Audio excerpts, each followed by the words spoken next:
கல்வி இடைநிற்றல் காரணமாக காஞ்சிபுரம் மாவட்டத்தில் பள்ளி பையை சுமக்க வேண்டிய சிறார்கள் குப்பை பையை தோளில் சுமந்து செல்கிறார்கள். அவர்களுடைய துயர நிலையை படம் பிடிக்கிறது இந்த செய்தி. செருப்புகள் இல்லாத கால்களுடன் இரும்பு, கண்ணாடி, நெகிழிகள் உள்ளிட்ட பழம்பொருட்களுக்காக குப்பையை கிளறிக் கொண்டிருக்கின்றனர் இந்த குழந்தைகள்.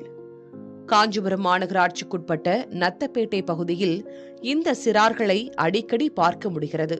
குடும்பத்துடன் இந்த தொழிலை செய்கின்றனர். வெளியில் வாங்கிய கடனை அடைப்பதற்காக பிள்ளைகளின் பள்ளி படிப்பை நிறுத்திவிட்டு இந்த தொழிலில் ஈடுபடுத்துவதாக தெரிவிக்கின்றனர் பெற்றோர். எல்லாம் கடன் வாங்கி வீடு கட்டிட்டோம். கவர்மெண்ட் கொடுப்பாங்கன்ற ஒரு இதுல நாங்கள் பட்டா வாங்கிட்டோம். அவங்க இந்த மாதிரி வேலை அவங்க 2 பேர் செஞ்சு திருப்பி அவங்க பசங்க 2 பேர் செய்யறதுனால 4 பேர் செய்யறதுனால எவ்வளோ சம்பாரிச்சிருவாங்க அவங்க மிஞ்சி போனால் வாரத்தில் 5000 ரூபாய் சம்பாதிப்பாங்க. 5000 ரூபாய் 6000 ரூபாய் சம்பாதிப்பாங்க.